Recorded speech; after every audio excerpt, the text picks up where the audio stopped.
What's up, gearheads? It's Trev, and today at the garage we're going to be trimming fender flares.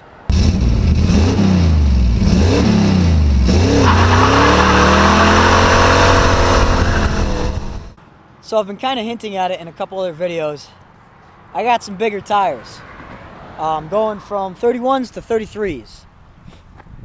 Got 2-inch suspension lift, got the inch body lift now, so I got plenty of room for the bigger tires. But when the suspension compresses, I don't want it to be hitting my fender flare here. The other thing is, I think they're just gonna look plain cool trimmed out. So what we're gonna do is run a tape line going up here, down the side, and trim it out down here. Gonna do a similar thing with the backs. Let's get started. So I got everything taped off. Just kind of use the Sharpie to estimate the curvature here, and I can clean it up after I'm done cutting. I'm not looking to have it perfect. I was going to say, got some prep items, and that's removing this lens and removing my mud flaps so I don't cut in anything.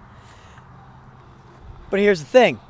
The first bolt that I touched for one of the mud flaps is just spinning. I'm sure those bolts are all sorts of rusty. I really don't feel like having them break. And where my cut lines are, I checked on the insides of the fenders. I should be cutting above everything, so I should be able to miss it. I'm just going to take my time and be careful. So with that, I guess let's just get to trimming. Safety first.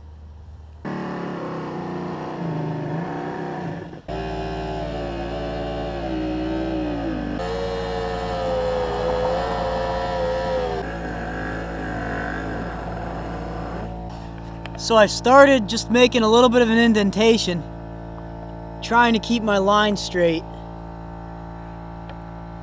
Now I'm going to go ahead and lop it off.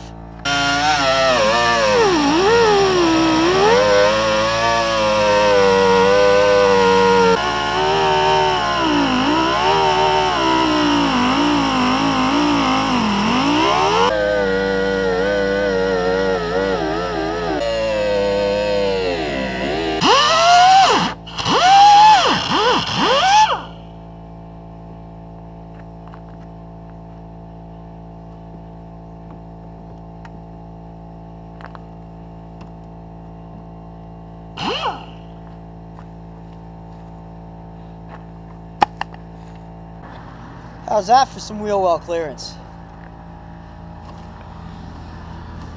So I'll get my Dremel out and clean up those edges.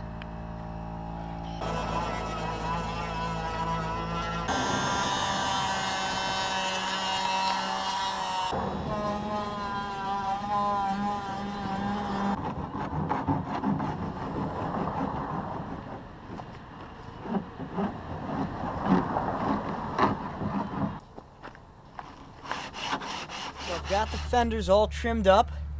I didn't really use the Dremel tool after that first one, actually. After cutting them all, I just filed them down and then hit them with a little bit of sandpaper.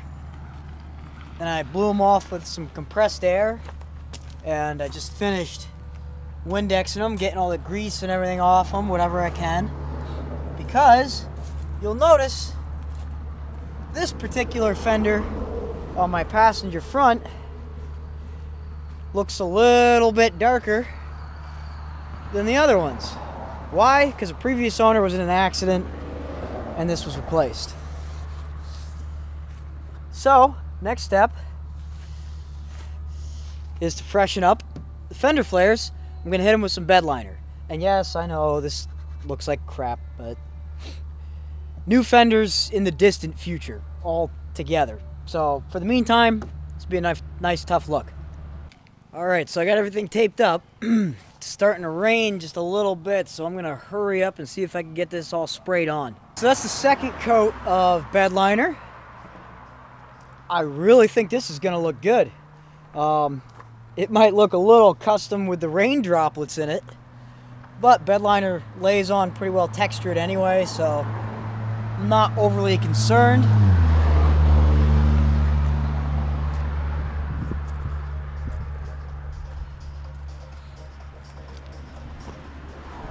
That's really working out nice. I like the way that looks a lot. Now I don't have one black fender and 3 gray ones. That works out well. So you'll notice how I cut these. I didn't cut them perfectly flat.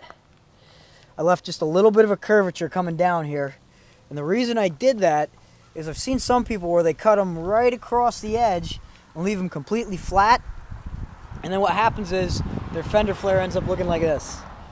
So by leaving a little bit of a curve, I'm hoping that between that and maybe even the bed liner, that'll give it enough structure, enough rigidity, that it'll just stay as is.